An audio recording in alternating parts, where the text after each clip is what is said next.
Definitely got to watch out for the law and make sure that we're not doing stupid stuff.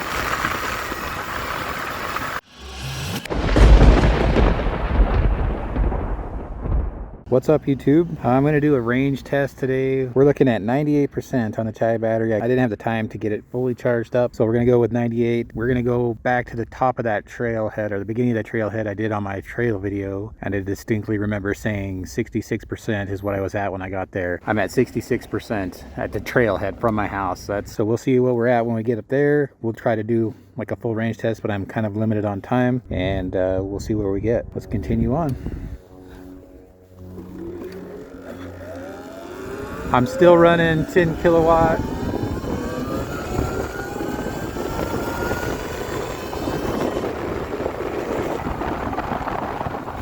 And it's fast. I apologize for the wind noise. I am going to do some fast runs just to, obviously the fastest I've got this bike was 51 with the controller and the stock battery. And I haven't done a speed test with this Chi battery really.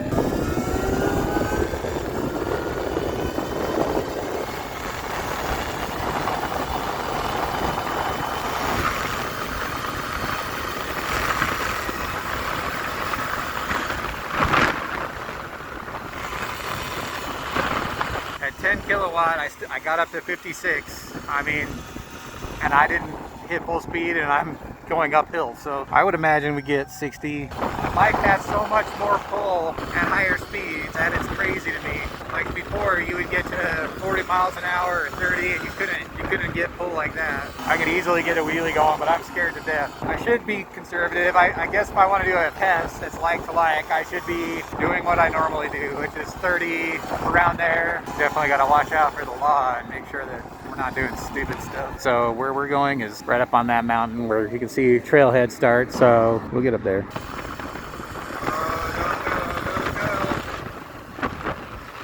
Oh, we definitely got in the middle of that.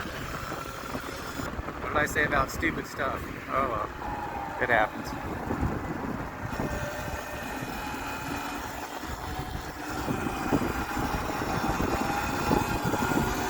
I hope my screen recording is working this time. I'm having issues with it stopping, but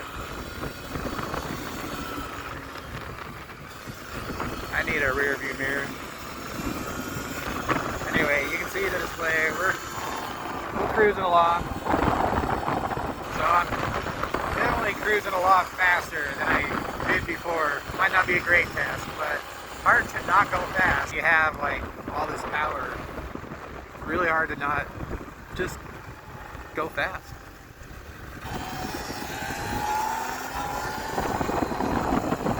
We're gonna creep up this hill so we're not draining too much. I get a little heavy on the throttle and feel like maybe not a fair fight here.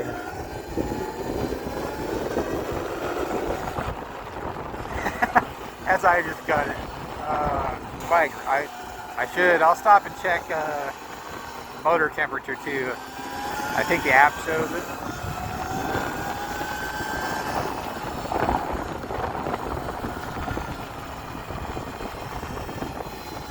So if you're somewhat new to my channel, you should know I have a Go controller.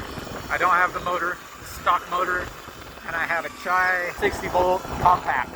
So that's like a 52 amp hour and capable of 24 kilowatt. But I'm running 10 kilowatt right now and 640 phase amps, and I'm doing that just because I broke my collarbone a few weeks back and I don't really want to get hurt. Stock controller, going up these steep hills, I could feel my motor struggling, and it does not give a crap right now. It's gonna do everything I ask it to do, which is seriously nuts. I don't remember where the trailhead start is. Let me find out real quick. Well, I think it's this way.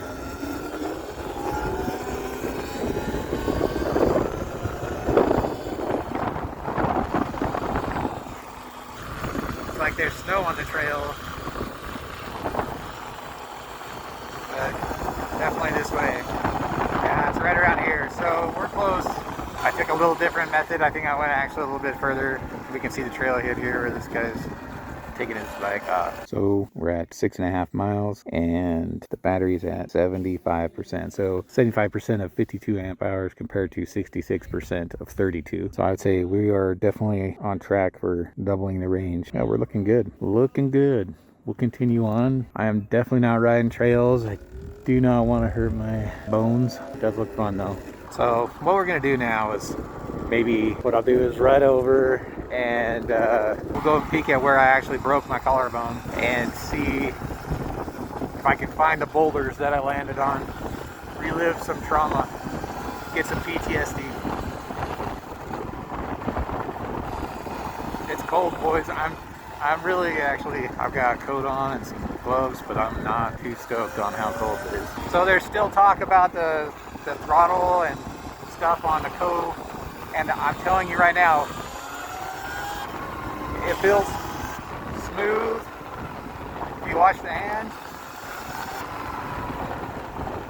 everything about it. I mean, I would love to get a domino throttle. In fact, that's now on my list. And the reason for that, let's talk about the throttle for a second. Why the domino throttle over the stock electric Sur-Ron throttle? I would say this throttle's fine, but in the Co settings on the app, if you watch my last video, you can see some of those sections where I talked about the throttle for a second. If you pause it there, you can see that there's a voltage where the throttle engages and a voltage where it's at 100%. On the stock Sur-Ron throttle, my voltage starts at like 0.85 and ends at like 3.7. And on the domino throttle, the people that have that, they say that their throttle starts at a lower voltage like 0.1 and ends at like 4. So you get a bigger throttle range, which gives you more, you know, fine-tuned throttling. Not only that, the spring is heavier. And that's the thing I really want the most, is like the heavier spring. That's a common thing, especially when you have this much power, is you give it power and then you just keep giving it more power because you're getting pulled back. And I want a little heavier spring in that, so I can maybe get some more resistance there. That's a future upgrade. They're like $100 and you have to, they don't come with like the stock wiring like the Magura does. I've heard that the Magura is basically garbage and that you shouldn't do it. It's got even a lighter spring and it's not as good, so feels grindy. Like this feels smooth. I don't feel any grindiness or anything like that, but I'd like more, you know, these are quarter throttles, but I feel like I'm getting like less than that, and I would like the full quarter throttle. The domino would be my next choice, which I think actually is the only choice other than those other two, the stock Sur-Ron digital and Magura. Oh yeah, I'm gonna check the motor temperature. We'll do that because we're gonna go up some big hills to get to the bottom of the trail. I don't know, you can hear the motor if you have seen my older videos coming up this, you can hear the motor struggle. And this, it just wants to pull. This kind of pulling and for a long period of time, definitely going to heat it up. So we'll see what the temp is. Let's check the motor temp. If I can connect to the Co, I might have to cycle it. We'll see. No, it's right there. Connected. So 23. I definitely don't think that's the motor. I thought you could see the motor temp. Alright, so we're going to crawl up this hill. I'm going to put it in eco because I'm already scared. This is basically switching it to my stock mode. If you watched my last video, I have my eco button set up to be 90 amps, 520 phase amp, basically stock. We'll do that so I can crawl up this. If it gets too muddy, I'll just turn around, but I kind of want to see where I crashed and busted up my collarbone. Relive that horrible. I'll tell you what, after I broke it, I had my sister and her brother-in-law come down and pick me up and load the bike, and we came down this road. Every little bump, every tiny thing that we did, swerving side to side, I could feel my bones grinding together. It was excruciating. It was the worst. It took us 10 minutes to come down this road, and it was the worst 10 minutes, I swear to God. It was horrible. If you want to pay attention, I'll relive the story of my broken bone. So come down the trail, my back tire it's a narrow trail. It's for mountain bikes. I shouldn't have been on it with this, honestly, but too narrow. My back tire came up, landed up on the upside of the hill, which kind of forced me down. And I had, this is the little trail over here that you can kind of see, but up on this, but it's up further. Yeah, so forced me down off the trail, and I didn't have a lot of time to decide what to do, so I was going to try to just ride it out between some trees, and that didn't work out great because there was like a drop. I ended up like collapsing onto my handlebars, which in turn made my wrist whiskey throttled, and then I hit into another hole or a hill or something, went over the bars and landed on my back and side, and I think that's what happened is I landed on boulders. I'm not even 100% sure. I was messed up right then, but I think I landed on some boulders, and that gave me a huge hematoma on my back, a huge, well, obviously broke my collarbone because I think my back shoulder blade hit one of the boulders, and on the back of my head. So luckily, you know, the helmet saved me there. And then I think my knee either hit the handlebars or the frame, but I still 6 weeks later have a hematoma on my knee that is taking forever to go away. I'm still like completely nervous about this. I hope you guys understand. I'll speed it up a little bit, but really I wanted to come up here so bad the last month because of fall. I mean, you can see there's snow right there. They're doing a lot of, I don't know what the hell they're building up here, but if you see my videos from earlier this year, none of this stuff was going on. There was no trucks. This was all still forest. This little trail right here is the one I will never ride again. I'll just come down the damn road. We're getting closer. Is it this? All right. This is it. Up here, I'm coming down. The trail kind of splits right there a little bit, and my back tire catches up onto this ledge here, points me down, and I come down. I don't even know if that's my track, but you can kind of see. I end up going between these trees, this tree and that tree back there. Holy shit, this is what I landed on. I'm gonna stop here for a second. So I skipped up here, came down. I landed in this pile of rock. You know, my bike twisted and I hit like this mound here, went over the bars, landed on my back upside down here, the bike, and I flipped over here into this little hole. The bike was like laying up here, and but this is distinctly where I remember I flew, landed, and then ended up kind of a sitting position right here in this hole. And I looked up, and you know, obviously it wasn't all matted down with the snow. It was all just tall grass. You can see here what I hit with my back and my shoulder. There's all kinds of big rocks and boulders and stuff. So just off of that trail went bad. But yeah, there's that. Let's continue on, I guess.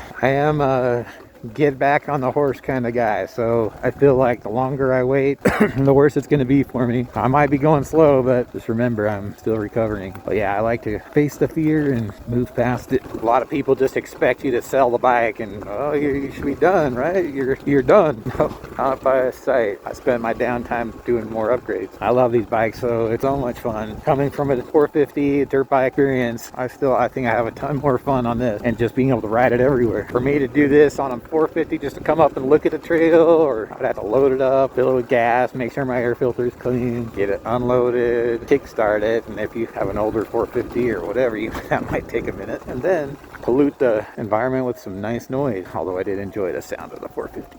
Well, that's that. Let's do an update. We're at 12.5 miles, 59% battery. So just after this, my camera battery died. So I'm going to go ahead and make a long video a little bit shorter and just cut to the chase. So since I was time pressed, I got home. I had ridden almost 30 miles. I had about 39% battery left. What we've seen in this video is the range. Mostly was a test to just compare what it was from my house to that point where before it was 66% with the stock battery, and on this one it was around 75. So I might have to wait until spring or sometime next year to do a full range test on that battery. Riding for multiple hours at 40 degrees is not fun. So that's it for this video. We'll catch you on the next one.